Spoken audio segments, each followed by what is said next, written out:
Hi, Dr. Wolfe here. Just a quick tutorial on Python and how to work with for loops.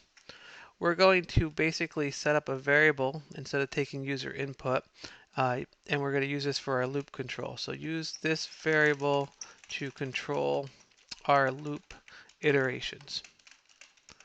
I want to go through my loop 10 times for demonstration. So int first loop 10, and we're going to set that equal to 10. Okay. So what we're going to do is we're going to create a for loop that iterates 10 times.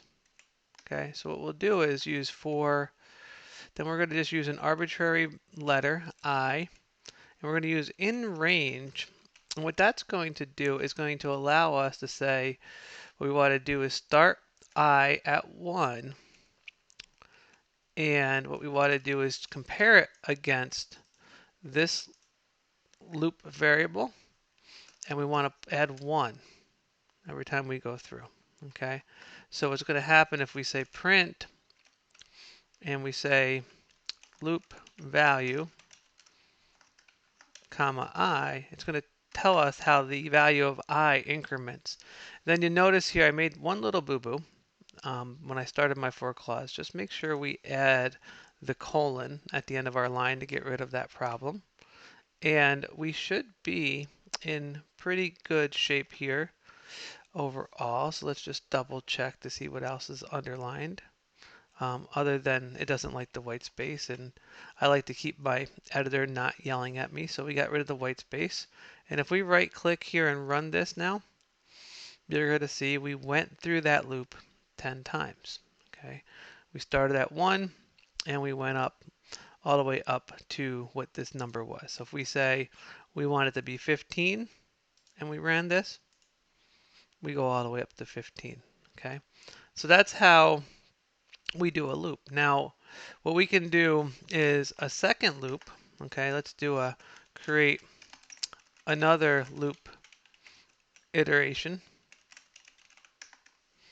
And the IDE wants us to spell our comments correctly, so I'll clean that up a little bit.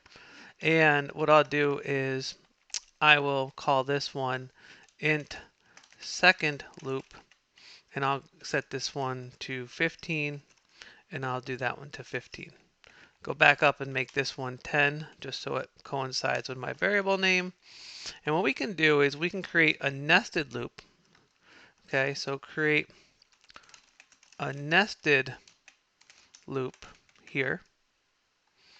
So let's do this. So in this case, I'm going to do for j in range, and I'm going to do 1, comma, my second variable, and we see it there, and I'm going to do plus 1. Put my colon here, and then whatever I indent under this, if I do a print, and if I say loop value comma j, we're going to see what the value of j is as we run through this loop. So watch what happens. And we'll just add the white space in to make the editor happy. And let's right click and run. And so watch what happens here. We had a lot print out, so let's go all the way back to the top. So we hit 1, that's going to be the value of the I going through the master loop or the main loop. Now the next loop starts at 1 and goes all the way up to 15. Then we go to 2, we repeat ourselves all the way up to 15. Okay, so that's nesting loops together. So that's working with for loops in Python. I hope you found this tutorial helpful. Should you have any questions, please feel free to put them in the comments or let me know. Thank you.